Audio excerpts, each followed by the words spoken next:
Bonjour à toutes et à tous. Je suis Cindy Honnet, fondatrice de l'agence Stratégie Podcast. Je vous souhaite la bienvenue à cette table ronde sur la place du format podcast dans les médias d'information.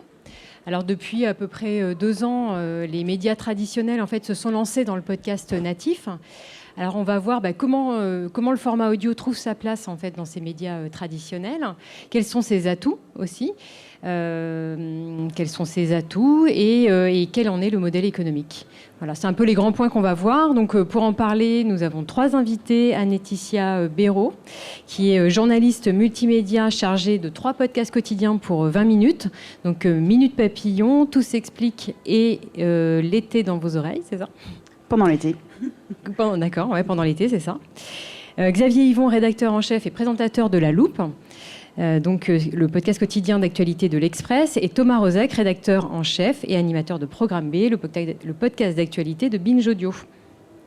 Alors je me tourne d'abord vers toi, Laetitia. Chez 20 minutes, en fait, vous avez adopté assez tôt le format podcast. Est-ce que tu peux nous raconter comment et pourquoi Minute Papillon a été imaginé en 2018 ? Oui, bonjour à tous. Merci de cette invitation. Pour Minute Papillon, ça a commencé en 2018. On s'était dit dès la fin de la présidentielle de 2017 que ce serait intéressant de faire un projet audio à 20 minutes.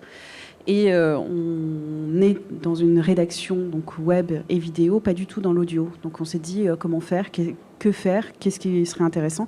Et en 2018, il n'y avait pas de média national qui faisait de l'audio.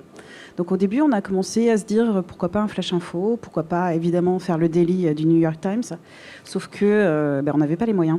Donc on s'est dit on va réduire un peu nos ambitions et on va se faire d'abord un flash info. 20 minutes, Minute Papillon, midi 20, 18h20, c'était un flash info. On s'est intéressé aussi à ce que faisaient les croissants. C'était une application, Feu les croissants, qui était très bien, une matinale, pour aussi s'inspirer pour Minute Papillon. Donc on a fait ça pendant 1 an et demi. Pas trop de budget, pas de pub, de voir si ça prenait ou ça prenait pas. Et puis petit à petit, ça a pris. Et petit à petit, on a testé des trucs. On s'est beaucoup planté aussi. Et on a fait évoluer le format pour devenir aujourd'hui un podcast pas tout à fait quotidien, 3 fois par semaine, 3 à 4 fois par semaine. Il peut y avoir des extras, mais disons thématisés. D'accord, donc vous étiez un peu en mode test and learn à l'époque, j'imagine ? Complètement, from scratch, si on continue. Donc tu as évoqué le daily, mais est-ce que tu t'es inspiré d'autres podcasts ? Alors en France, il n'y avait pas d'autres podcasts de médias, mais...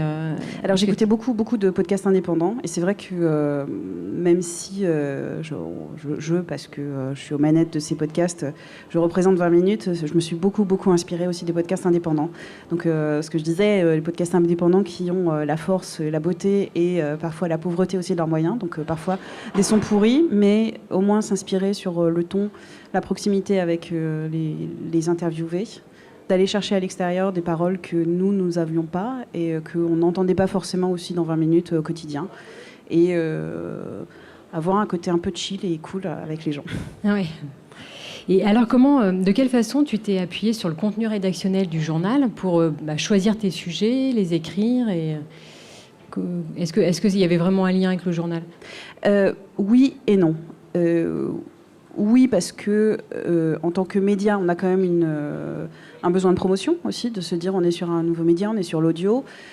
20 minutes n'est pas connu pour faire de l'audio, donc il n'est pas forcément aussi connu de tous les Français, les Françaises, les francophones en France, en métropole et à l'étranger.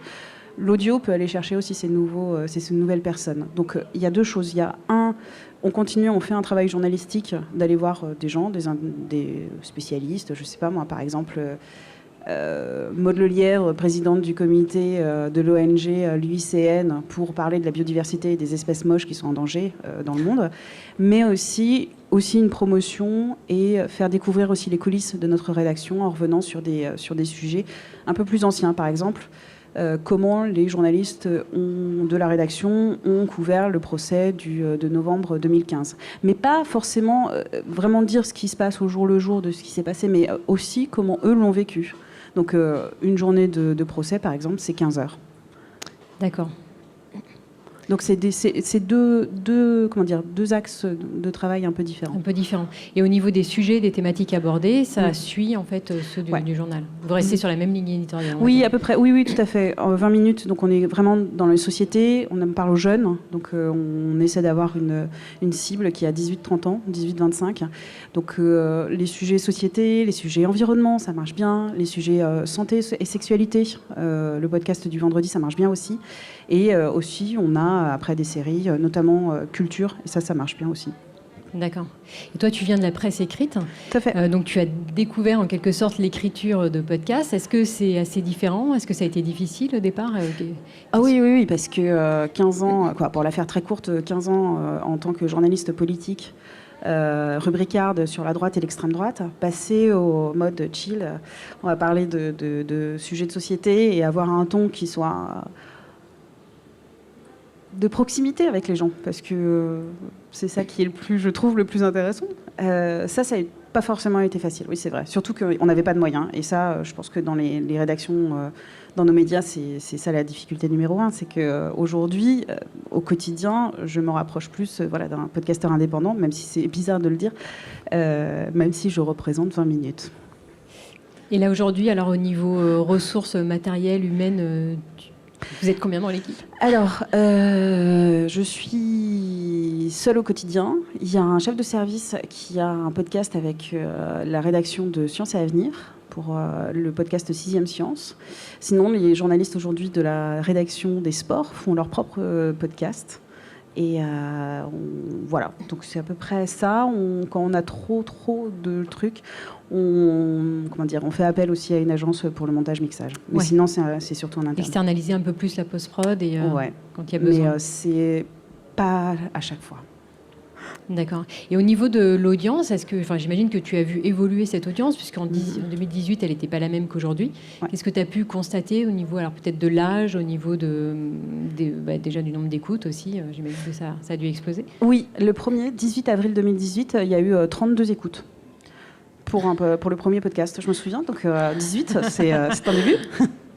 Et aujourd'hui, évidemment, suivant les sujets, c'est plus ou moins important. Un bon podcast peut atteindre 100 000 écoutes à peu près, mais c'est vraiment de la longue traîne. Mais ce qui joue, et c'est là où on est vraiment différent du podcast indépendant, c'est que là, pour le coup, on s'appuie sur le média, et donc on s'appuie sur la force de frappe du média. Par exemple, pour moi, la question d'audience, c'est avoir une ligne sur l'application 20 minutes dans votre smartphone, c'est ça. Et si on a la ligne 21 ou si la ligne 7, ça change... C'est incroyable le nombre d'écoutes en fait, et c'est ça en fait cet enjeu. C'est l'enjeu de la visibilité. Donc évidemment on va chercher les lecteurs et on essaie de fidéliser au maximum, mais disons que notre audience est propulsée quand même par le site 20 minutes, par la sous-rubrique les podcasts de 20 minutes. Et en termes de découvrabilité, est-ce que le podcast a permis aux auditeurs de découvrir peut-être le magazine en ligne ou papier, ou inversement? Est-ce qu'il y a eu un effet comme ça on essaie de renvoyer sur certaines thématiques. Par exemple, je parlais du procès de novembre 2015. On renvoie sur nos productions. On renvoie aussi sur parfois les fils Twitter des journalistes qui suivent une actualité rubricard. Après, on n'a pas de mesure exacte de ce que font les auditeurs, les auditrices derrière. Donc, on valorise, mais pour l'instant, il n'y a pas. J'ai jamais vu d'outils statistiques permettant de voir ça. cette conversion. Quand tu as commencé, Minute Papillon était le seul podcast de la rédaction. Aujourd'hui, il y en a combien alors? Il y en a 7. Minute Papillon. Ensuite, il y a les sports qui font zone mixte. Il y a l'été dans vos oreilles pendant l'été. Il y a Tout s'explique, le rendez-vous sexualité et santé du vendredi. Ensuite, on a des coproductions. Donc, 20 minutes, en fait, c'est détenu par Ouest France et Rossel. Donc, on a, qui sont deux groupes de presse. Je fais une petite parenthèse. On a donc des émissions de sport qui sont en partenariat avec avec Rossel et La Voix du Nord.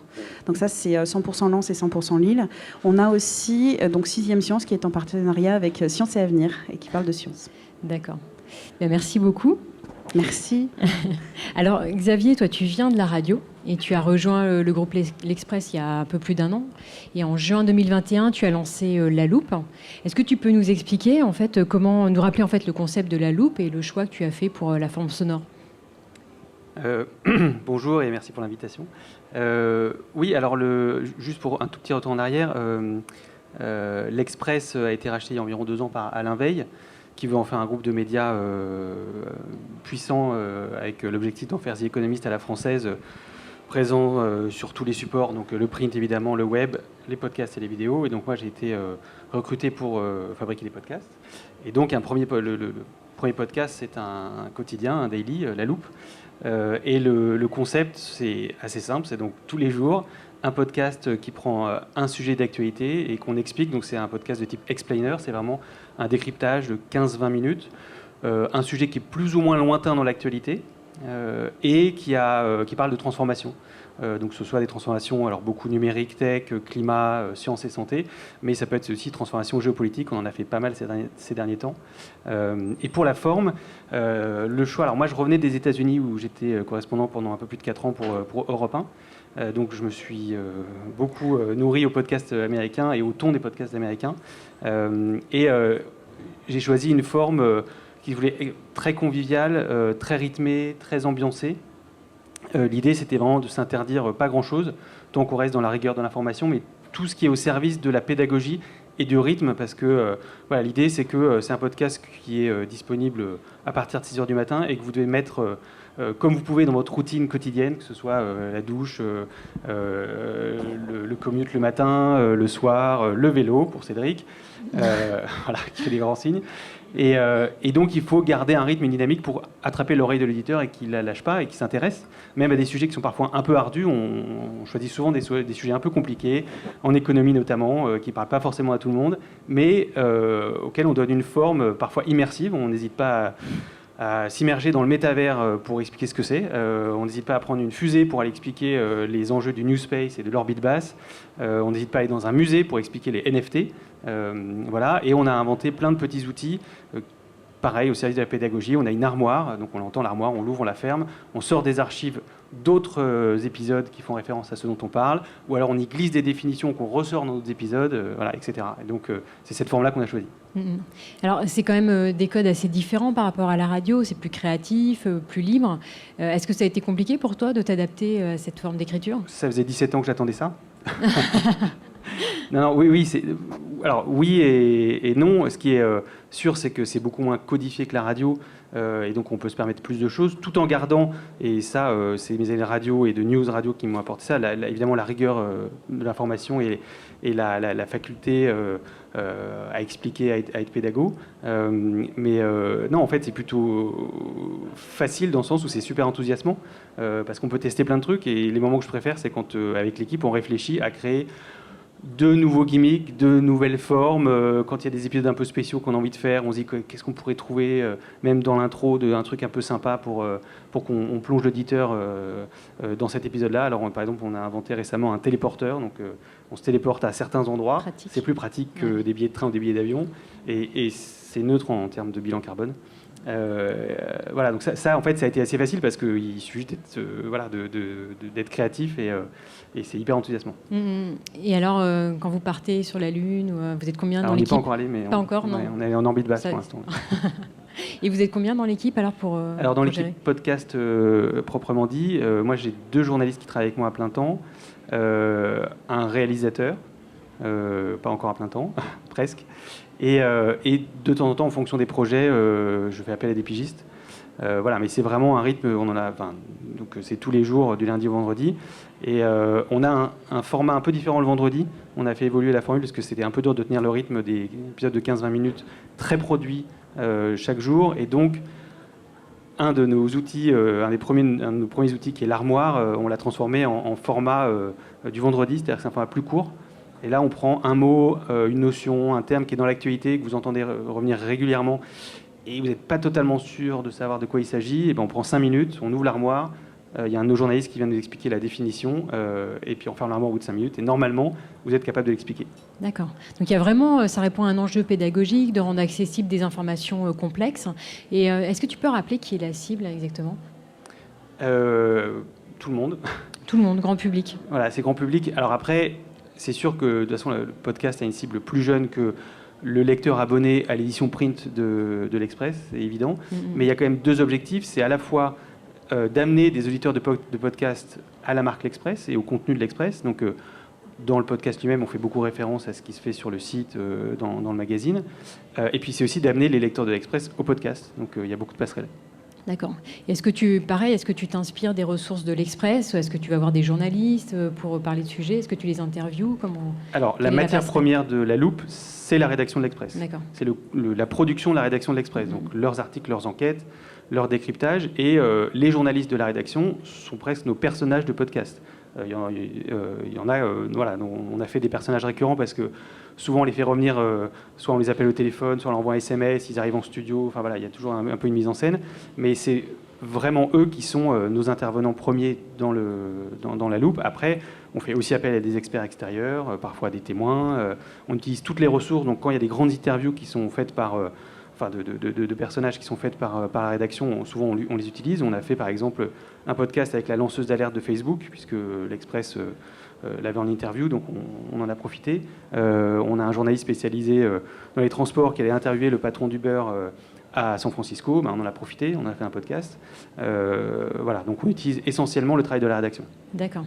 Là, le podcast va bientôt avoir 1 an. Oui, le 14 juin. Le 14 juin, voilà. Est-ce qu'il y en a d'autres de prévus dans les tubes pour cette année ? Oui, on y réfléchit. Après, comme disait Anne-Laetitia, c'est toujours une question de moyens. Voilà. Mais oui, on a plein d'idées, plein d'envies. Et l'idée, c'était de créer ce premier, disons, navire amiral, et ensuite de créer, alors pas des quotidiens, mais des podcasts thématiques avec des récurrences différentes. D'accord. Merci beaucoup. Voilà. Alors Thomas, chez Binge Audio, le modèle est différent puisque le podcast c'est le principal média. Oui. Est-ce que tu peux nous rappeler justement comment se positionne Binge Audio sur les contenus d'information ? Alors en fait, bonjour à tous déjà, merci aussi pour l'invitation.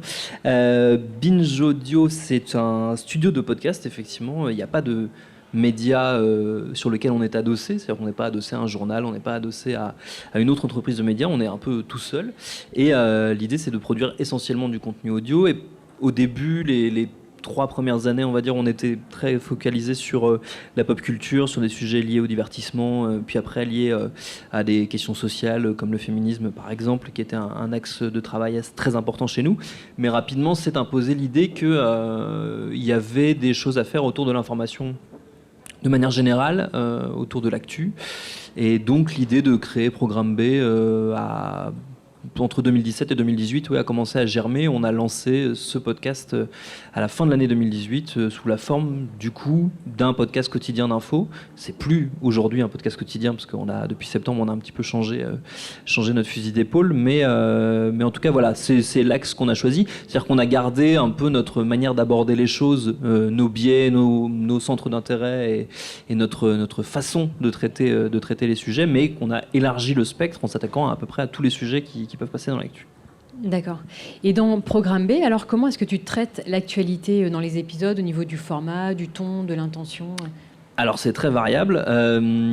Disons que surtout que ça a beaucoup évolué avec le temps. Les 3 premières saisons, les 3 premières années, on était vraiment sur la forme d'un explainer, un peu comme ce que mon camarade de l'Express expliquait juste avant. C'est-à-dire qu'on avait tous les jours un sujet pendant 20 minutes qu'on disséquait, un sujet qui était dans l'actu qu'on disséquait avec un ou une invitée, voire plusieurs, plutôt des experts, plutôt des chercheurs, des chercheuses, parce que nous effectivement la spécificité c'est qu'on n'a pas de rédaction sur laquelle on est adossé, donc on ne se base pas sur les contenus d'une rédaction, on doit partir de zéro un petit peu à chaque fois, donc aller chercher des confrères, des consoeurs des fois, d'autres journalistes, mais aussi voilà, des experts, des expertes. Et puis donc ces 3 premières années-là, on a comme ça développé tous les jours un sujet, puis petit à petit on a commencé d'abord le vendredi, puis une fois par mois pendant une semaine à développer des séries, plutôt des séries documentaires où on creusait une histoire, on creusait un sujet sur 3-4 épisodes. Et c'est le format qui s'est de plus en plus imposé à nous, c'est-à-dire qu'on s'est rendu compte que c'était ça qu'on avait envie de faire là pour les prochaines saisons de Programme B. C'est donc pour ça qu'on a mis vraiment l'accent là-dessus depuis le mois de septembre, où l'essentiel de nos productions, même si on fait encore de temps en temps des épisodes unitaires qui sont plus proches de la forme explainer, l'essentiel de nos productions, c'est plus du ressort du reportage et du documentaire. Donc plutôt des sujets qu'on traite sur le long terme, plutôt des sujets qu'on traite en épisode. Donc même les types d'écriture et les narrations ont pas mal évolué de notre côté. Ouais. Et est-ce que ça correspond à des attentes des auditeurs? Est-ce que tu as des retours là-dessus ou est-ce que les chiffres parlent en eux-mêmes? Alors oui et non, dans le sens où... en fait, c'est surtout qu'on avait fait 3 saisons. On avait fait, très, très honnêtement, on avait fait plus de 600 épisodes. Au bout de 600 épisodes, on commence à être un petit peu fatigué. Et on commençait à voir les sujets revenir. C'est-à-dire que régulièrement, avec Lauren Bess, qui est la productrice de l'émission, avec qui on conçoit l'émission au quotidien, on voyait des sujets revenir. On se disait, ah oui, mais ça, on a déjà fait un épisode là-dessus, alors est-ce qu'on trouve un autre angle ou alors est-ce qu'on réexploite des trucs qu'on a déjà fait? On s'est mis à faire des rediffs, en fait on s'est rendu compte qu'on arrivait à un exercice un peu mécanique qui finalement nous satisfaisait moins et la logique voulant que si ça nous satisfait moins, a priori l'auditeur, l'auditrice va être un peu moins satisfait aussi. Donc on s'est tout simplement basé sur nos intuitions à nous et sur le fait que les programmes sur lesquels on avait le plus de retours enthousiastes et sur lesquels nous on prenait le plus de plaisir à travailler, c'était ces programmes longs, c'était ces projets documentaires qui sont parfois lourds à mener, parfois compliqués, hein, c'est pas forcément toujours simple, mais donc c'est pour ça qu'on a décidé de mettre notre énergie là-dessus, et puis aussi le fait que notre direction, David Carzon, le directeur de la rédaction, Joël Ronez, qui est le patron de Binge, et Gabriel Boy-Richard, qui est la DG, nous ont poussé dans cette direction en disant bah voilà, si c'est ça votre intuition, allez-y. Donc c'est pour ça qu'on a fait ce choix. Alors, est-ce qu'il sera payant sur le long terme? J'en sais rien pour l'instant, mais pour l'instant ça marche. D'accord. Et alors toi, tu viens aussi de la radio. Alors quelles sont, selon toi, les grandes différences entre l'information qui est traitée dans un podcast versus dans les émissions de radio? Alors sur la forme, je dirais qu'il y a à la fois énormément de différences et absolument aucune différence. Dans le sens où tout a été déjà fait en radio. Hein. Il ne faut pas se leurrer, mais j'ai pas mal d'humilité par rapport à ça, dans le sens où je me dis que la création sonore en radio, voilà, il y a eu beaucoup de choses qui ont été faites. Donc on réutilise des codes qui sont très anciens finalement. La grosse différence, c'est les modes de diffusion et les modes de consommation et d'écoute. Dans le sens où la radio, c'est plutôt de l'instantanéité, c'est-à-dire qu'on allume notre poste et ce qu'on va choper à ce moment-là, a priori, on ne le récupérera pas plus tard. Nous, les gens nous écoutent quand ils veulent. Ils peuvent nous réécouter 15 fois s'ils ont envie. Ils vont peut-être écouter l'épisode qu'on va sortir demain. Ils l'écouteront dans 15 jours. Et donc, cette notion de temps, elle change vraiment complètement notre manière d'écrire et notre manière de présenter les choses et même d'aborder les sujets. On peut pas entrer dans un sujet en disant hier, il s'est passé ça, l'actu du jour, c'est ça. Non, c'est pas possible. Parce que l'actu du jour, vous savez pas quand les gens vont l'écouter. Donc, ça n'a même aucun sens. Et ça fait aussi, ça influe énormément sur le choix des sujets. Parce qu'il y a des sujets comme ça qu'on ne traite pas, du coup, typiquement. Parce qu'on sait que non seulement on ne sera pas en capacité de le traiter dans le temps imparti, dans le temps où l'actu est vraiment nécessaire d'être traité, et aussi parce qu'on va arriver en deuxième rideau avec des infos complètement tapées que les gens auront entendues 15 fois. Typiquement, l'exemple que je donne tout le temps, c'est la mort de Jacques Chirac. Jacques Chirac meurt, le matin, on est en compte de rédac, et on se dit, est-ce qu'on le fait, on le fait pas? On dit non, on le fait pas. On le fait pas parce que qu'est-ce qu'on va faire? On va faire un épisode demain. Les gens auront entendu 40 000 nécros de Jacques Chirac d'ici demain.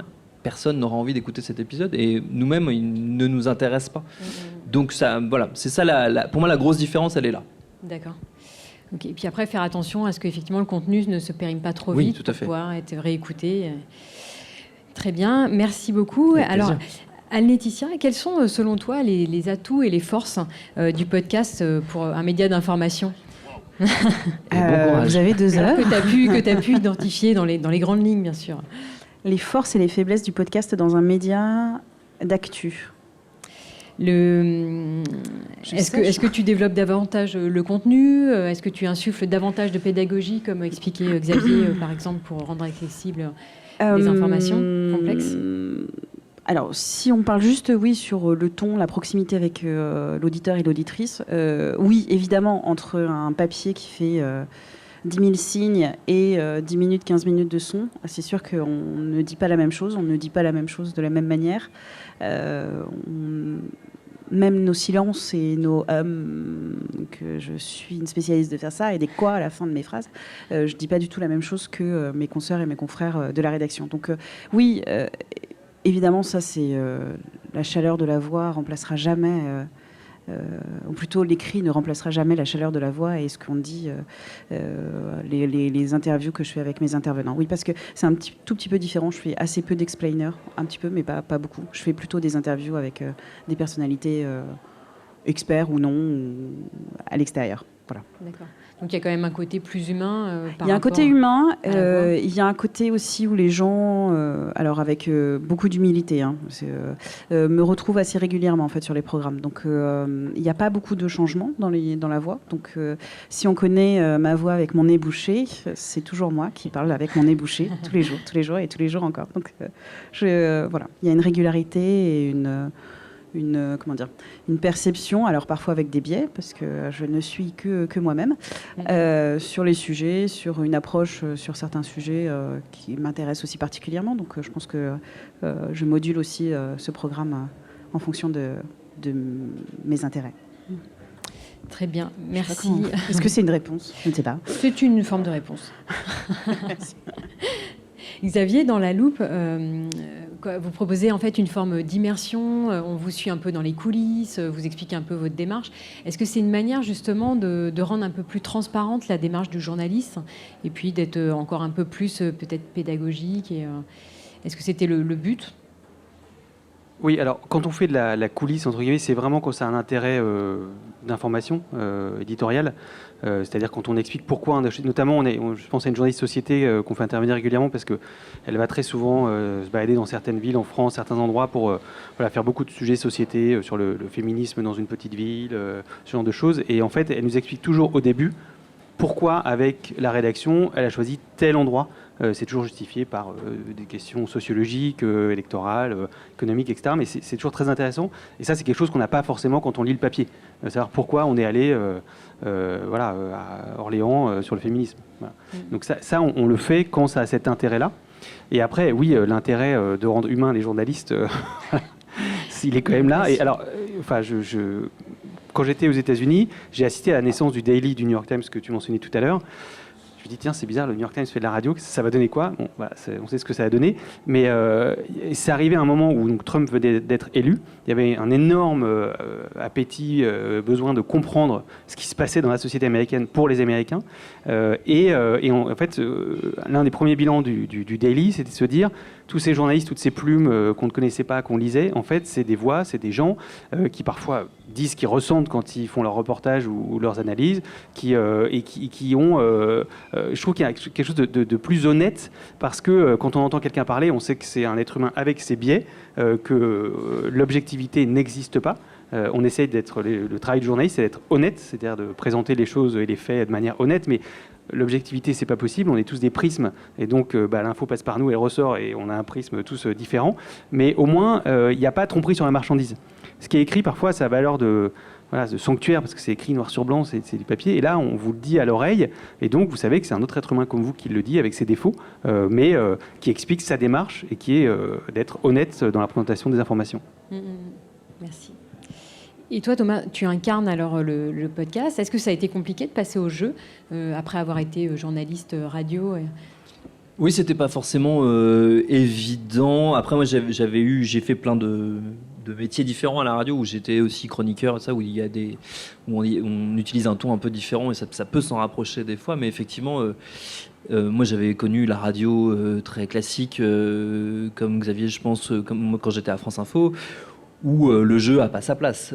Du coup, c'était un peu une des difficultés à surmonter, qu'il fallait donner un peu de soi sans tomber effectivement dans une forme de nombrilisme ou d'auto-narration qui n'avait pas trop d'intérêt.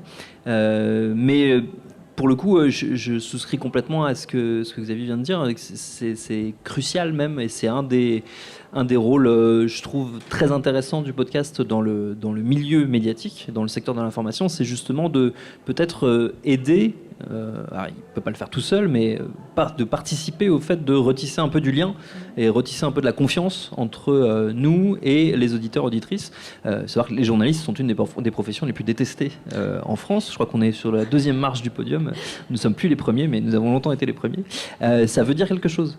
C'est pas anodin. Et il y a des liens qui sont clairement distendus. On ne nous fait plus confiance. Et je pense qu'effectivement, le fait d'assumer nos biais, pas forcément de les brandir en étendard, mais au moins de les admettre et de les reconnaître et d'être honnête sur nos démarches journalistiques et tout simplement ce que décrivait très bien Xavier à l'instant, le simple fait d'expliquer pourquoi on va à tel endroit pour faire un reportage. Ça peut paraître complètement anecdotique, ça l'est pas du tout. Et je pense que c'est très important dans notre relation avec les auditeurs, les auditrices, les lecteurs, les lectrices, d'appuyer là-dessus et que le podcast peut servir d'aiguillon vis-à-vis du monde médiatique traditionnel et de montrer, alors si ce n'est montrer la voie, mais au moins de dire regardez, ça aussi c'est possible et ça a son intérêt. Et c'est là que effectivement le jeu fait partie des outils qu'on peut utiliser pour ça, mais il y en a plein d'autres. Et est-ce que ça facilite le fait de construire une communauté d'auditeurs, d'interagir et puis finalement de faire grandir cette communauté et de l'alimenter ? Oui, enfin, disons qu'en tout cas, ça participe de ce mouvement-là. C'est-à-dire que, effectivement, on se rend compte que... Alors, c'est peut-être une question générationnelle aussi, parce qu'effectivement, on l'a dit aussi tout à l'heure, le podcast s'adresse à des gens qui sont traditionnellement plus jeunes que les gens qui lisent la presse papier ou qui écoutent la radio traditionnelle. Donc, peut-être qu'ils ont aussi une appétence ou une facilité plus grande pour l'interaction avec les outils numériques qu'on a toutes et tous aujourd'hui. Donc, ce qui fait que c'est des audiences qui sont assez engagées, comme on dit, donc qui sont assez vives et qui répondent beaucoup, qui écrivent beaucoup, qui commentent beaucoup, qui interagissent avec nous, tout simplement. Et du coup, oui, ça participe de ce que je disais juste avant, ça aide à renforcer, à resolidifier des liens qui se sont, à mon avis, très grandement distendus depuis 15, 20, voire 30 ans entre nous et le grand public. D'accord. Et alors, Anne-Laetitia, au niveau du modèle économique, alors comment vous avez mis en place les choses de la publicité, on l'entend. Quel type, en fait ? 2018, la force ou l'inconséquence, je ne sais pas, la folie de 20 minutes, de se dire on teste le truc et on va pas mettre de publicité, on va juste voir si ça fonctionne ou pas. Donc comme quoi on n'a pas de moyens, mais finalement on teste quand même des choses. Donc pendant presque un an et demi, on n'a pas eu de publicité ou très peu. C'était tous les 2 mois, on fait un point d'étape pour voir si ça commence à accrocher ou si on commence à avoir de l'audience ou pas. Et petit à petit, on a commencé à mettre de la publicité. Et donc aujourd'hui, c'est des pré-rolls, des post-rolls aussi. Alors, je ne sais pas si ça parle à tout le monde, on a du programmatique, mais aussi on a des campagnes, des sponsors, des partenariats. Donc, c'est la publicité. Le podcast reste gratuit, comme dans l'ADN de 20 minutes, qui est un gratuit. D'accord. Et est-ce que vous envisagez des abonnements ou des choses comme ça pour plus tard ? Non, parce qu'on est vraiment dans un gratuit. Voilà. Donc, ouais. on restera gratuit. Je l'espère ad vitam aeternam. Mais disons que oui, on est donc dans la publicité. Voilà, en ce moment, c'est les 24 heures du Mans bientôt. Donc je sais qu'il y a une publicité sur les 24 heures du Mans. Mais moi, j'ai eu AXA il n'y a pas très longtemps et Durex sur le programme du vendredi. Tout s'explique. Je fais aussi ma pub. Et Xavier, alors sur La Loupe, c'est pareil, vous avez mis en place de la publicité. Quel est le modèle économique que vous avez imaginé ? C'est un peu la même chose, c'est qu'on a d'abord commencé sans pub pour faire démarrer le podcast, qui est de l'audience, voir ce que ça donnait, ajouter le tir s'il y avait besoin. Et oui, là, on a commencé la monétisation, comme on dit. Donc, il y a de la pub, pareil, en pré-roll, en post-roll. Il y a aussi... donc ça, on fait ça avec Acast, qui est dans la salle. Et il y a aussi la régie de l'Express qui travaille à des sponsorings. Après, on n'a pas le même positionnement que 20 minutes. Donc, il y a une réflexion sur une offre audio payante. Mais ça, c'est du plutôt moyen-long terme, parce qu'aujourd'hui, c'est comme pour tout le monde, c'est que l'offre audio payante n'existe pas encore tellement. Enfin, elle est encore au balbutiement. Je ne sais pas encore. Je sais pas si la comparaison est totalement relevante, mais j'ai fait un anglicisme. désolé. Merci.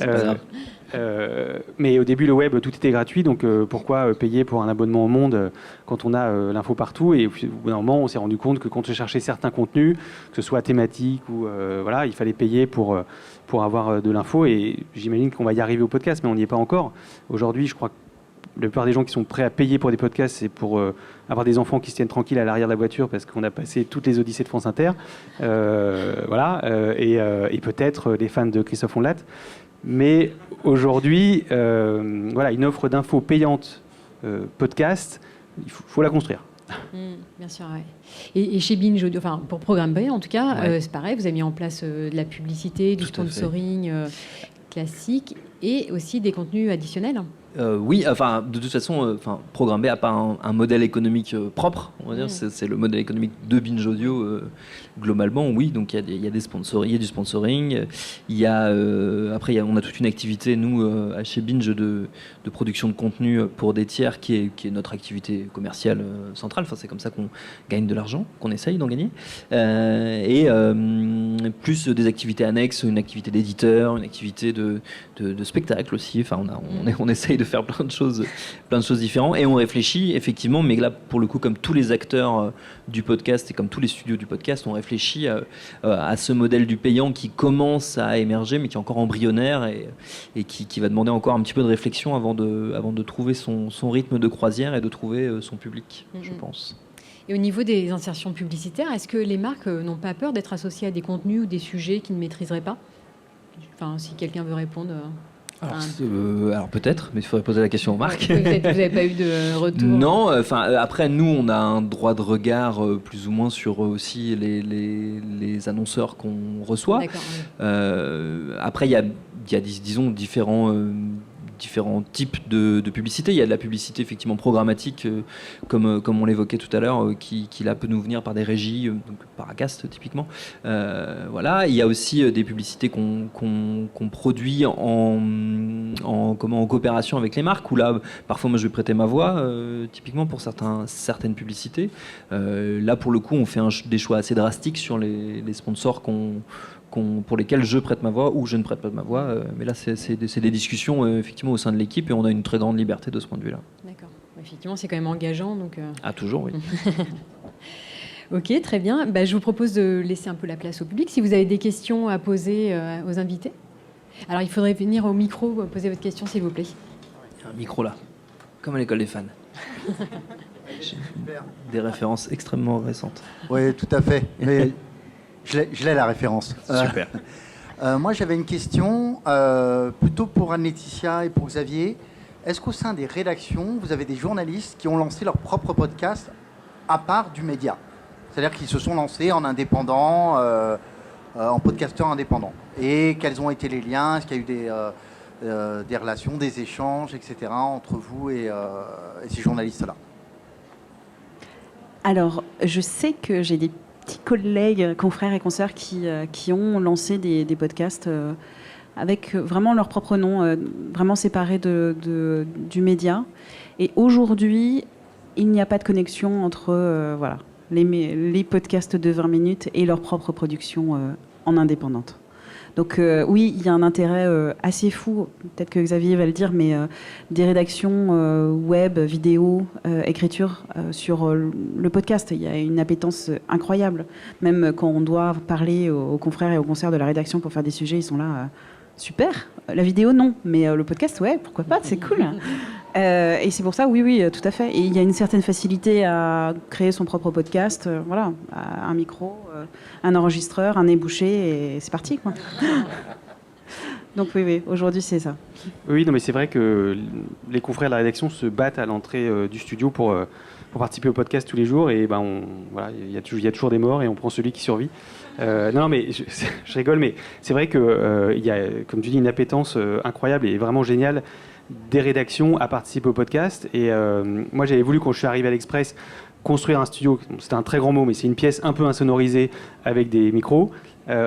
en plein milieu de la rédaction, et elle est en plein milieu de la rédaction, et c'est pour ça que parfois dans des épisodes, on ouvre juste la porte et on dit Raphaël, tu peux venir s'il te plaît, il faut nous parler des cryptos, et hop, il rentre, il fait...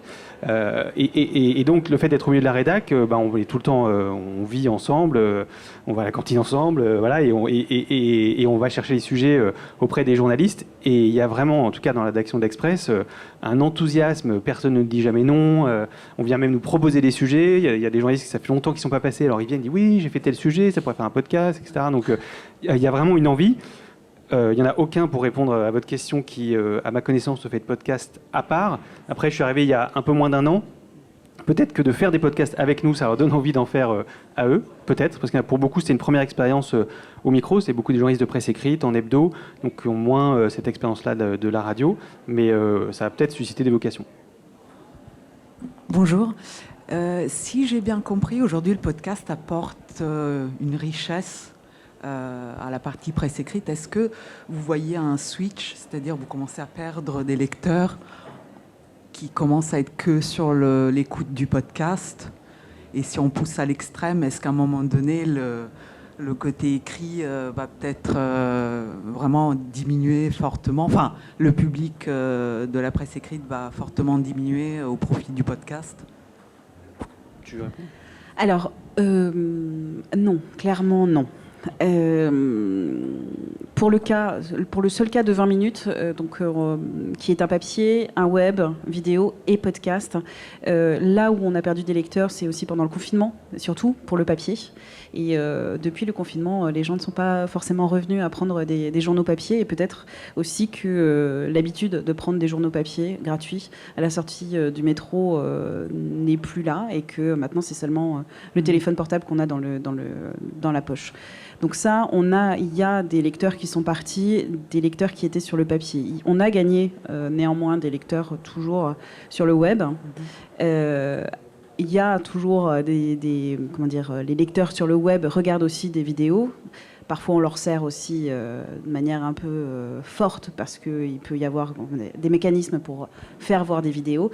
Mais sur le podcast, non, il y a une croissance. Elle est là. Elle est relativement importante. Néanmoins, ça n'a rien à voir en termes d'audience, en termes de personnes qui écoutent par rapport aux personnes qui lisent. Si je ne me trompe pas, je ne suis pas au market de 20 minutes, mais je crois que c'est 5 millions de personnes touchées par mois par 20 minutes, donc qui cible quand même essentiellement les grandes villes quand on parle des rédactions. Donc le podcast, non, on est... alors, à part le confinement qui a été très bon pour nos écoutes, mais sinon, on fait entre 100 et 150, parfois 200, mais c'est vraiment... ça n'a rien à voir, quoi. Rien à voir. Alors, pour moi, j'espère que non.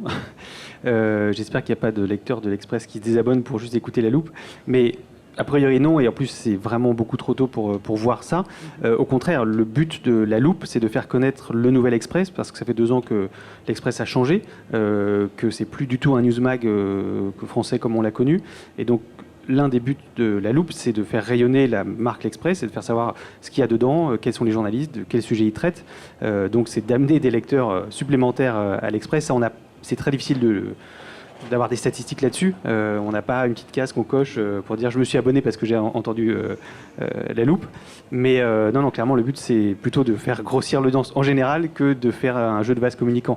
Mais d'ailleurs, dans l'écosystème L'Express, il y a des renvois en permanence, il y a des passerelles, c'est-à-dire que vous allez lire un article sur le site, il y a un podcast sur le même thème qui est en embed player sur la page, la newsletter matinale de l'Express, vous avez un renvoi vers le podcast. Le podcast, à la fin, en permanence, on renvoie sur le site internet, sur le magazine, et on fait ça en permanence pour que ça circule et que ce soit une marque globale et qu'il y ait plusieurs supports.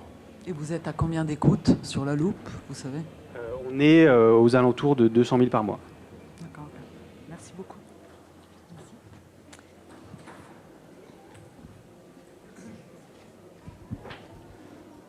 Bonjour Cédric Dacastre, ravi de vous rencontrer. Bonjour Cédric. Tu l'avais préparé? En fait, moi j'avais une petite question. C'est vrai qu'une de mes petites marottes, j'ai le sentiment que depuis 15 ans sur le web, on est de plus en plus vers une forme de raccourcissement des contenus, des cuts, des choses comme ça.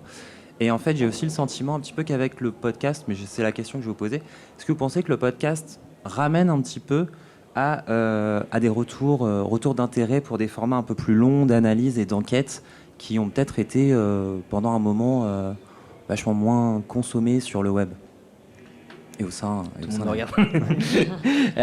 Oui. Enfin, j'espère, en tout cas. C'est vrai qu'on a beaucoup dit que le web poussait à la réduction des contenus. Et donc, il peut y avoir quelque chose d'un peu contre-intuitif de se dire, on va faire des épisodes de 30 minutes, 40 minutes, voire il y a des podcasts qui font 2 heures et qui sont consommés de manière extrêmement frénétique par leurs auditeurs, auditrices. Donc, oui, je pense que ça ramène du temps long, mais pour compléter sur ce qui a été dit, même si moi j'ai pas de lecteur, donc du coup pour le coup ça marche pas, mais je pense que le podcast de toute façon c'est une offre de complément qui va avec une offre médiatique plus globale. Donc il a ses propres codes et donc il amène aussi un autre public, il amène d'autres gens, d'autres manières de faire. Et oui, il peut-être encore une fois, comme je disais tout à l'heure, je parlais d'aiguillonner un peu le public ou d'aiguillonner la profession. Effectivement, on arrive à montrer que les formats longs, les formats posés, quand on prend le temps d'expliquer, ça marche assez bien. Donc ouais, c'est plutôt encourageant. Mais j'ai l'impression aussi qu'il y a pas mal d'acteurs du web et d'acteurs médiatiques qui font maintenant aussi beaucoup de longues formes, de papiers très longs, de dossiers très longs. Ça commence, enfin c'est pas partout, mais ça existe aussi. Donc voilà, je pense que le podcast en tout cas peut servir à ça. Voilà. J'ai complété la réponse. J'ai l'impression aussi que maintenant dans le podcast, il y a une petite tendance au format court qui marche bien. Et nous, on l'a vu là sur le format du vendredi, l'armoire qui fait 5 minutes des 15-20 minutes habituelles. En fait, ça marche vraiment plutôt bien et c'est une durée de vie d'ailleurs un peu plus longue. Et enfin, c'est presque le petit contenu qui se snack quand on a vraiment 5 minutes. Quand le trajet en vélo ne dure que 5 minutes, tu as l'armoire.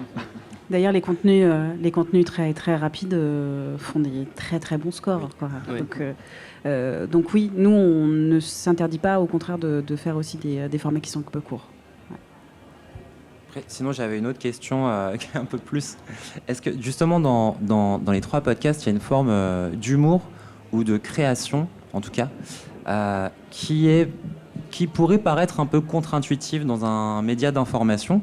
Parce que du coup, ça ramène un côté un petit peu fun, un petit peu décalé, dont on n'a pas l'habitude d'entendre sur des médias d'information.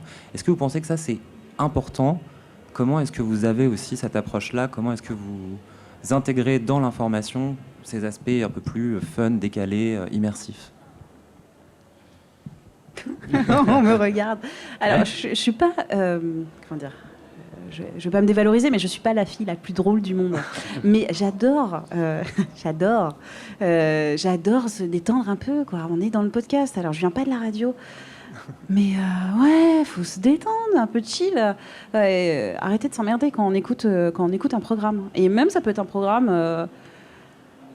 je sais pas, un programme sur les crêtes de coq. J'ai fait ça la semaine dernière. Ça peut être un peu drôle, quoi. Voilà, et en même temps, c'est un sujet de société, c'est la première maladie transmissible, sexuellement transmissible. Bon, voilà. Mais du coup, cet aspect un peu humoristique, ça passe au sein des rédacs ou vous passez un peu pour des extraterrestres à faire des blagues aussi au micro, en plus d'informer les gens ? C'est pour ça que les autres confrères et consoeurs de la rédaction veulent faire du podcast, parce qu'on va se marrer un peu. Okay. Enfin, ça va se détendre un peu. C'est pas que le sujet qu'il va falloir finir ce soir, rendre la copie, et qui est hyper sérieux, hyper chiant et hyper triste. Non, même si on essaie, dans l'absolu, et le travail de mes confrères et consoeurs essaie de ne pas être chiant, triste et horrible. Mais non, oui, le podcast, l'audio, super, on peut rigoler un peu. Cool, chouette. Quand j'essayais de décrire le podcast ou l'esprit du podcast au début à mes confrères et à mes consoeurs de la rédaction, alors c'est pas exactement la même chose, mais je leur disais, imaginez, le concept c'est, vous êtes à un dîner de potes, de copains, etc. C'est très sympa, on boit un coup, il y a une bonne ambiance, et il y a toujours dans ce dîner un copain ou un copain de copain qui a une spécialité ou un hobby, donc par son boulot, par son hobby, etc., qui connaît quelque chose sur un sujet. Et dans le dîner, pendant 10 minutes, un quart d'heure, vous allez parler avec cette personne et vous allez en ressortir en ayant appris ou compris quelque chose sur un sujet que vous ne maîtrisiez pas, tout en ayant passé un bon moment. Et ben, c'est exactement ça qu'on veut avec le podcast. C'est-à-dire qu'on passe un très bon moment et on en ressort en ayant retiré une information ou de la compréhension sur un sujet. Donc c'est vraiment l'idée, et je pense vraiment que ça apporte quelque chose, puisque notamment, et à l'Express, on fait des sujets quand même assez ardus, d'économie, de macroéconomie. Quand la chef du service éco, qui écrit des papiers très sérieux dans l'Express, mais qui est une personne très marrante dans la vraie vie, et qui a une pêche incroyable quand elle parle des sujets qui la passionnent, quand vous l'écoutez parler d'éco, vous l'écoutez. Et on a eu beaucoup de retours d'auditeurs qui nous disaient, il y a plein de sujets qui ne m'intéressaient pas à la base, mais comme c'est vous qui faites ces sujets, je suis allé écouter. Et vous avez réussi à m'accrocher parce que la personne qui parlait, c'était détendu, c'est sympa. On m'a parlé à moi, j'ai compris de sujets parfois que je ne maîtrisais pas et qui faisaient même un peu peur. Donc c'est très important. Ouais, puis si je peux ajouter, il y a aussi quelque chose de l'ordre de la familiarité, dans le bon sens du terme, vis-à-vis de celles et ceux qui nous écoutent, dans le sens où on les accompagne très régulièrement, alors si ce n'est quotidiennement, et du coup on les retrouve très souvent, donc on ne peut pas être uniquement une voix froide et mécanique. Moi, c'est une des limites que j'ai connues à la radio classique, où on nous demandait d'être extrêmement à distance et d'avoir tout ça, ce ton un peu mécanique que peuvent avoir les journalistes radio. Moi, je m'y retrouvais plus, parce que je ne parle pas comme ça dans la vraie vie. Et donc, on essaie de se rapprocher aussi le plus possible de nos personnalités classiques. Et donc, il arrive effectivement qu'on fasse des blagues. Alors, tous les sujets ne s'y prêtent pas, évidemment. Mais voilà, je pense que ça participe aussi de ça, tout simplement. Et puis ne pas savoir tout, en fait. Il y a tellement de sujets où on n'y connaît rien. Mais moi, le métaverse, au début, mais que dalle. Et je l'ai dit au micro. Laure, explique-nous, parce que moi, j'y comprends rien. Et essayant de pas surjouer ma niaiserie et mon innocence, on va dire. Mais voilà, quoi, je suis juste moi, et j'ai aussi mes lacunes et j'y connais rien. Donc, on va rigoler et tu vas nous expliquer. Et ça, c'est hyper important, parce que ça aussi, c'est contre-intuitif pour les journalistes. Parce que tu as peut-être connu ça en radio aussi. On nous demandait, quand on fait des journaux d'infos à la radio, il faut avoir l'air de maîtriser aussi bien la stratégie de jeu de Didier Deschamps que le conflit en Syrie. Deux sujets que personnellement je maîtrise assez mal. Mais pourtant, il fallait à l'antenne que je fasse semblant de les maîtriser. Et au bout d'un moment, ça aussi, ça crée de la défiance vis-à-vis des journalistes, parce qu'on a l'impression comme ça qu'on est une espèce de puits de savoir désincarné, mais qui est en fait une machine à débiter des dépêches AFP. Ça n'a pas de grand intérêt. Donc, admettre qu'on ne connaît pas un sujet, dire moi ça je maîtrise pas, ça je sais pas, ça j'y comprends rien. Moi je trouve ça crucial, et effectivement c'est un réflexe qu'on a du mal en tant que journaliste à désapprendre, mais c'est cool que le podcast permette ça. Oui, mais d'ailleurs c'est comme ça parfois qu'on commence des épisodes, en disant ce truc m'intéresse mais j'ai rien compris ou je sais pas, mais en revanche j'ai la personne sous la main qui va m'expliquer et puis qui va comme du même coup vous expliquer à vous aussi. Et souvent nous on s'adresse aussi aux auditeurs en disant là à ce stade du podcast vous devez vous poser la même question que moi. Donc on la pose et puis on a la réponse. Mais oui, c'est hyper important effectivement sans jouer l'idiot du village. Voilà. Mais avec nos propres limites. Sans fausse naïveté. Ouais. Merci beaucoup. Merci le gong a sonné, donc c'est terminé. Merci infiniment d'avoir répondu aux questions. Merci à tous de nous avoir écoutés. Merci beaucoup.